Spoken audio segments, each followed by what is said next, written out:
Friday, July 10, and what a happy day I'm having. Hope it is likewise for you. Welcome back, Foxy Games UK new and existing subscribers. So it's not exactly been the busiest week in the gaming calendar for news, has it?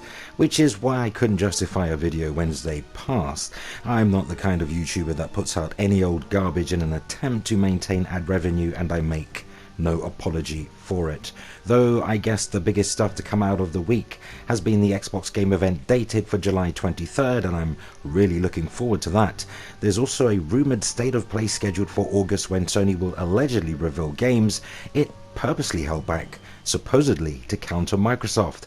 And a couple of Sony PS5 patents have surfaced. One of these patents really details how PS1 to PS3 backcompat might work using some kind of cloud infrastructure, and the second patent details a nifty little feature that allows every PS5 game to be made into a demo by PS5 users using the DualSense controller's create button to share among each other. Very interesting. And more recently, news that Sony have invested $250 million, yes, 250 million big ones, into Epic Games, deepening the Sony Epic partnership. Ladies and gentlemen, if all goes according to plan, we are just 120 days or 4 months from next-gen greatness. Sourced via Foxy Games UK friendly PSU.com in an article written by Joe Apsey. Hey Joe. Here's the full story. So Sony has reportedly invested a staggering $250 million into Epic Games, which is a minority stake in the company, but will help to deepen the partnership between the two companies. Revealed by VentureBeat, the deal apparently cements the close relationship between the two companies and, I quote, reinforces the shared goal to advance the state of the art in technology, entertainment, and socially connected online services. The partnership will also boost Epic Games fundraising to an eye-watering $1.83 billion. Now, this investment follows Sony partnering with Epic Games on the unveiling of Unreal Engine 5 with that impressive PS5 demo which ran in real time. Now, this deal could also see Sony using Fortnite and Epic Games' growing digital ecosystem technology and virtual landscape building they are creating with Fortnite. Epic will still be able to publish on other platforms, and it gives Sony an ally in the upcoming next generation, one that it desperately needs and is also one of the biggest in the industry. Sony's CEO offered a statement on the collaboration via VentureBeat. Here's a quote. Both Sony and Epic have created businesses and the intersection of creativity and technology, and they share a vision of real-time 3D social experiences that will lead to a convergence of gaming, film, and music. He also said that both parties plan to build a more open and accessible digital ecosystem for all consumers and content creators. Now, with the PS5 on the horizon, this is undoubtedly going to have an effect on Sony's business going forward. Now, this is a pretty huge deal for Sony and Epic by anyone's estimation, and could be a game changer in the term really of future Unreal Engine 5 and 6 developed games, and could also even allow Sony a foothold into Epic's PC storefront, where Sony can reintroduce its awesome first-party titles to PC gamers years after they debut on Sony hardware. Horizon Zero Dawn probably the best example I can think of, a game that released back in early 2017 exclusively for PS4 and is still highly praised to this day. Now, I know some people take issue with PlayStation games heading to PC, but bear in mind these games are old, totally exhausted in terms of PlayStation software sales, and helps give older PS games a new lease of life, if you will, on PC, which not only helps sell PS5 hardware to PC gamers, it also brings in a ton of revenue for Sony Interactive Entertainment, thus contributing to the even more incredible PS5 game development. I'd imagine PC gamers without a PlayStation will get to enjoy Horizon Zero Dawn 2 nearer to the end of PlayStation 5's life cycle, thus helping to fund the inevitable Horizon Zero Dawn 3 or maybe 4 by that time. It's a win-win situation for both, in my opinion. Now, regarding that rumoured State of Play August event, Well, Sony has reportedly held first and third party announcements back for its alleged August state of play. This isn't some random Reddit user making this claim, it's a statement from Eurogamer's Tom Phillips, who states that Sony has held back a number of first and third party announcements for its rumoured August state of play. Now, replying to a tweet talking how big the scope is for this August state of play, Tom Phillips stated, "Sony has first and third party stuff still to announce, and it feels like it quite smartly held some stuff back." Interesting. Now, this is apparently how Sony will fire back after Xbox's first party game showcase, which will take place on July 23rd.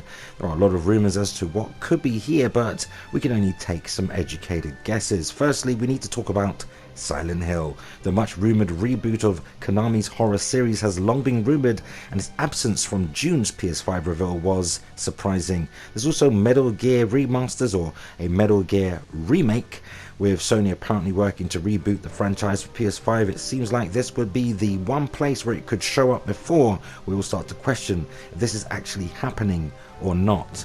Next, we can look at Bethesda, who are already deep in partnership with Sony, with both Deathloop and Ghostwire Tokyo being PS5 timed exclusives. So a first look at Bethesda game studio next generation RPG Starfield doesn't seem out of the realm of possibility, and now we have really a good time to show it and help their image after Fallout 76. And finally, Sony has a long history with partnering with Warner Brothers games, so this could be where we see a teaser for the upcoming Suicide Squad and or Batman games. That's if Microsoft haven't gobbled up the studio, but then it probably still will be a multi-platform release because it's part of the DC Universe IP. Now, what else can you expect? Well, apparently more first-party announcements from Insomniac, with gameplay for Marvel's Spider-Man Miles Morales, and maybe even a very early tease of God of War 2. Also, this might be where we see Japan Studios' rumored sci-fi game, codenamed Ray Space. And finally, wouldn't it be nice to get some confirmation of release dates for other titles they announced at the June PS5 reveal? When asked via Twitter as to what gamers can expect from the next state of play, Tom Phillips at Eurogamer replied with the following: "Sony has first and third party stuff still to announce. Feels like it quite smartly held some stuff back." Now, I myself tweeted to FGUK followers shortly after the Future of Gaming event for PS5 that Sony have more games to reveal at other events this year, and I even stated that State of Play could well be where it happens next. But we'll be covering more on this story and others as the details unfold.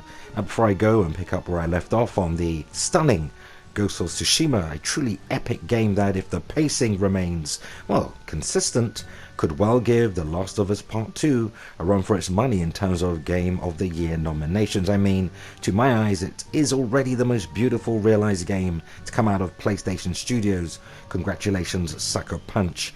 Absolutely amazing. But actually, what I really want to say is thank you to everyone engaged in this channel. I'm so grateful that tens of thousands of people have embraced me, my channel, and content. Doing YouTube isn't easy. You basically have to be able to consistently appeal to others in what seems like a sea of millions of other YouTubers. Now, I love creating content, I love sharing that content with you, and I love that I even have an outlet to reach you with my passion for gaming. Sure, the game community has its ups and downs, it definitely has too many a-holes, but seriously, at the risk of being a little bit melodramatic, without you there really is no point in any of this. So thank you once again for staying tuned, staying informed, and keeping it Foxy Games UK. You're all a loyal and very supportive bunch of gaming greatness, and I salute. Now what say you? Go ahead, sound off, share your thoughts and opinions on today's news, because that unfortunately brings us to the end of another video, but let's continue the discussion cordially in the comments. And for your current and next gen news updates, rumour and rampant speculation, hit the like button, spread the word, and yes, keep it locked to Foxy Games UK. Subscribe to Foxy Games UK, remember to hit the notification bell so you never miss content. Thumbs up if you like it here, and help us reach more like-minded gamers simply by sharing this video. Consider supporting Foxy Games UK via Patreon, and the link in this video's description is available. I truly appreciate the support. But that concludes our time together on this Friday. Hope you have a great weekend. It was certainly great hanging out. Until the next time, play games not corporations.